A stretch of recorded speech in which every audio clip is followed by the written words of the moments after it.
Have you ever heard the whispers echoing from abandoned recording studios? The tragic melodies of a talent extinguished too soon? What is the true price of ambition when it's paid with a soul? Listen closely to this story. If your nerves are steady enough to confront the specters of a past that refuses to stay buried. The year was 1962, and the grand reopening of Sterling Sound, formerly Hollowtone Records, cast a peculiar pallor over the bustling city of New Haven. Leonard Voss, now a man whose silvered temples bespoke a lifetime of cutthroat success, though marked by a perpetual tremor in his hands, moved through the champagne toasts and strained smiles like a phantom at his own wake. The old studio, a mausoleum of forgotten melodies and broken dreams, felt less like a monument to his triumphs and more like a carefully maintained tomb. His gaze often drifted to the sealed door of Studio C, a place he hadn't entered in 30 years, a place where a memory, a sound, lay festering. The guilt, a persistent gnawing insect, had burrowed deep within him over the decades, manifesting as a pervasive anxiety that no amount of wealth or recognition could quell. He'd built his empire on a lie, on a tragedy he desperately tried to bury beneath layers of manufactured fame. 30 years prior, in the vibrant yet volatile year of 1932, a star had been poised to ignite. Evelyn Grace. Her voice a celestial breath, a rare gift that could silence a room and stir the deepest emotions, had walked into Hollowtone Records. Leonard Voss, then a hungry young producer, saw not just talent, but destiny. Their partnership was electric, yielding an album of such exquisite beauty, it promised to redefine the era. But ambition, unchecked, is a ravenous beast. One rain-swept evening, after a celebration that spiraled into drunken abandon, Leonard violated Evelyn. The act, swift and brutal, shattered her spirit. The terror in her eyes, the choked sobs, haunted his waking hours, even as he rationalized his action. Smoke billowed into the night sky, carrying with it the ashes of his monstrous secret. The whispers began subtly. Janitors in the newly renovated Sterling Sound complained of an ethereal, sorrowful melody drifting from the seldom-used storage vaults, a tune that sent chills down their spines, even through the thick concrete. Technicians, meticulously digitizing old master tapes, reported odd static interference, brief bursts of a woman's voice, exquisitely pure, before the sound would abruptly cease. These incidents were dismissed as faulty equipment, the settling of an old building, or simply overactive imaginations. But then the master reel of Lullaby for the Moon, a song Leonard had believed utterly destroyed, surfaced.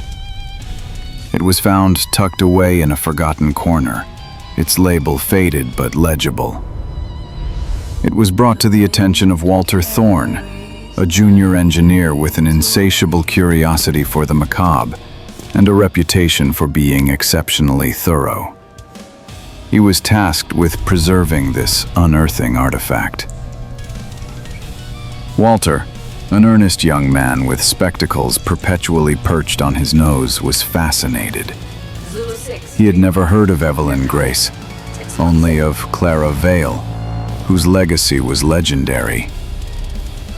As he queued up the reel, a profound silence fell over the recording booth. Then, the voice began. It was haunting, impossibly beautiful, imbued with an unbearable sorrow that seemed to seep into the very air. Lullaby for the Moon. Walter felt a strange, inexplicable chill, a sense of profound sadness he couldn't shake. He played it again and again, utterly captivated. He even took the reel home, eager to analyze the unique acoustic properties of such an ancient recording. The next morning, Walter felt an odd scratchiness in his throat, a faint burning sensation on his tongue. He dismissed it as a minor cold. But over the next few days, the sensation intensified, spreading through his mouth and esophagus. His appetite vanished, replaced by an unsettling metallic taste. His skin began to circulate. Another engineer, a skeptical veteran named Arthur Jenkins, scoffed at the superstitions. He examined the reel, feeling a faint, almost imperceptible warmth emanating from the tape itself. Driven by scientific curiosity, he decided to meticulously clean and digitize it, determined to prove it was nothing more than a chemical reaction or a trick of the light. Arthur, too, found himself mesmerized by the ethereal voice. He played the song repeatedly, isolating frequencies, searching for anomalies. He began to experience a similar dry throat, a faint, almost sweet taste of ash. He dismissed it as the studio's poor ventilation, but the sensation persisted, growing stronger with each passing day. He started seeing faint, shimmering heat hazes in his periphery, and the air around him felt strangely heavy, as if permeated by unseen smoke.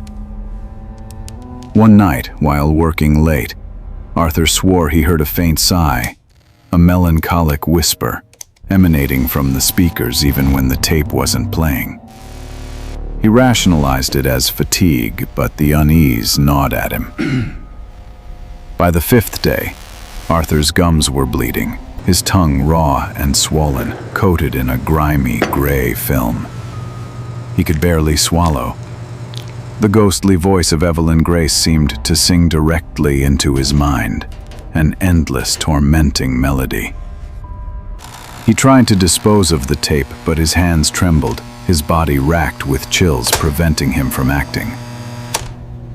On the seventh day, Arthur Jenkins was discovered, a lifeless husk in the recording booth, his mouth a charred crater, the smell of burnt flesh clinging faintly to the air. The reel of Lullaby for the Moon was perfectly intact. Panic began to ripple through Sterling Sound. Production schedules faltered, engineers called in sick, and even Leonard Voss, despite his iron will, felt a cold dread begin to seep into his bones. The incidents were too coincidental, too specific. He remembered the fire, the studio, Evelyn's final haunting melody. A memory he had suppressed for decades clawed its way to the surface, bringing with it a torrent of guilt and terror. He ordered the tape champagne glasses, heard her mournful song in the orchestra's warm-up melodies. His hands, once steady, now trembled constantly, a visible manifestation of his crumbling composure. He began to take long, solitary walks through the city at night, hoping to outrun the demons that pursued him. But they were always there, a chorus of silent accusations echoing in his mind. The night of the gala arrived. The grand ballroom of the Orpheum Theater shimmered with crystal and silk, a sea of glittering faces and forced smiles.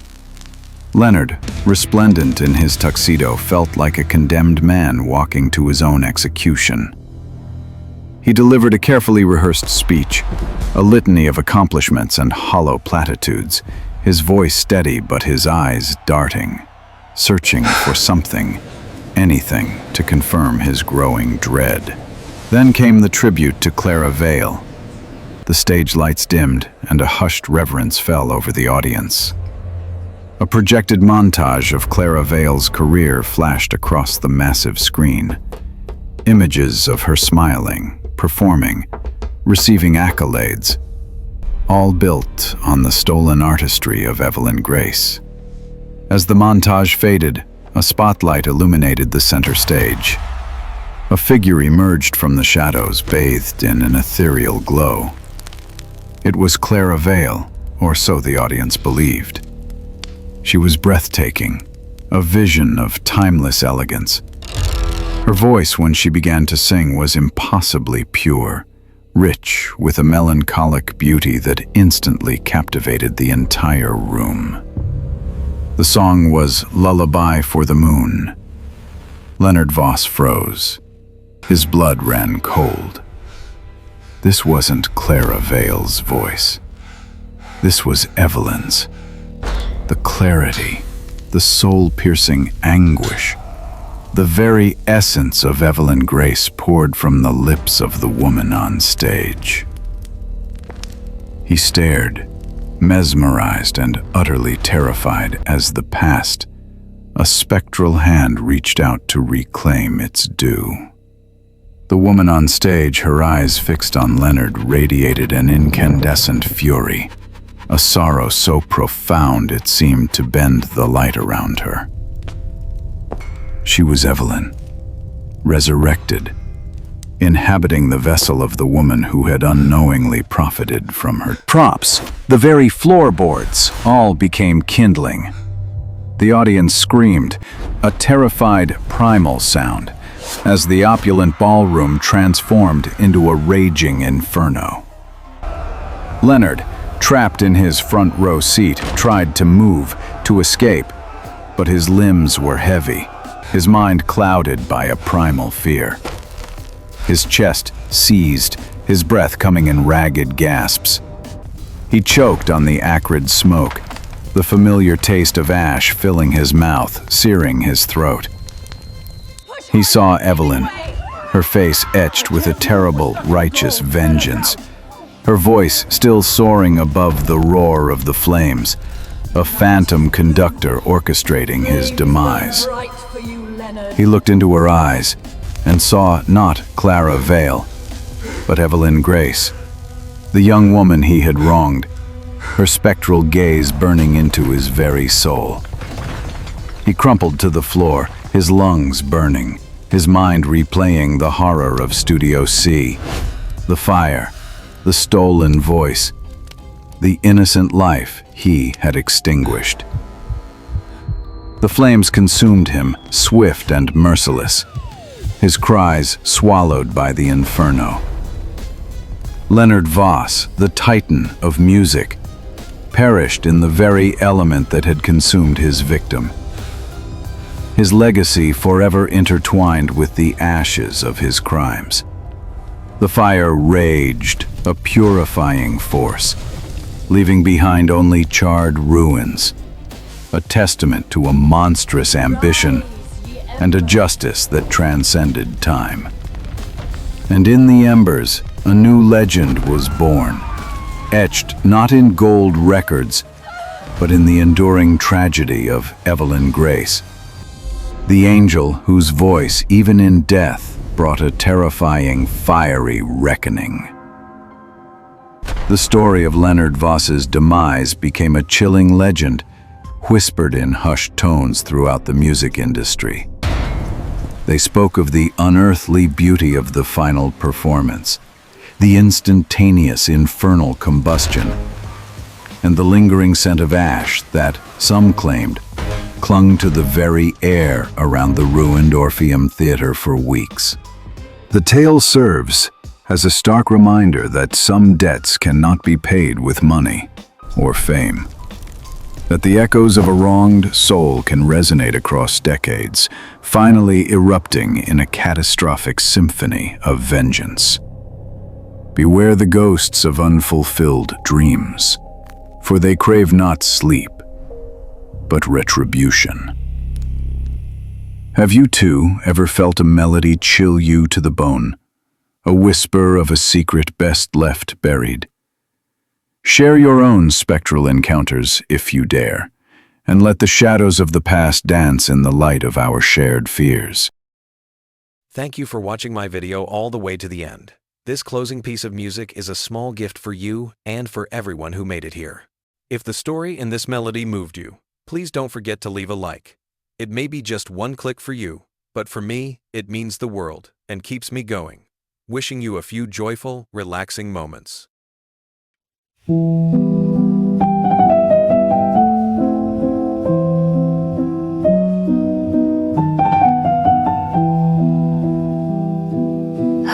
now, little moon, don't wake the wires. A silver eye behind a locked glass room. I stitch my name into quiet choirs and bled a song you'll cradle in the gloom. Ash on my tongue, sweetness of ruin, footsteps that fade down a breathless hall. If I am gone when the night is bluing, carry my echo where shadows fall.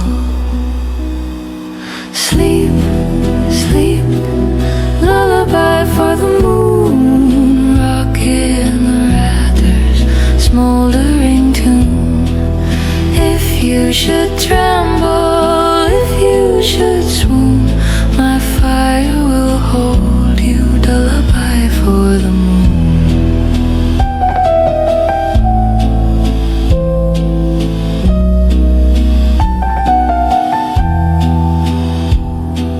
Keys like ribs of a quiet confession, a ribbon mic that remembers my name. Walls keep a vow, a somber procession. Smoke draws a halo you cannot tame. Ash on my lips, sweetness of sorrow, a door that never remembers the key. If dawn should come and borrow tomorrow, promise the night you will sing for me. Sleep, sleep, lullaby for the moon, rock in the rafters, smoldering tune. If you should tremble, if you should swoon, my fire will hold you, lullaby for the moon. Hush, hear the room breathe slow. Hush, hear the floorboards know. Hush, let the embers bloom. Hush, cradle the haunted bloom. Sleep, sleep, lullaby for the moon. Ash soft and tender, sorrow. When all is quiet and hearts are strewn, I'll keep you burning, lullaby for the moon.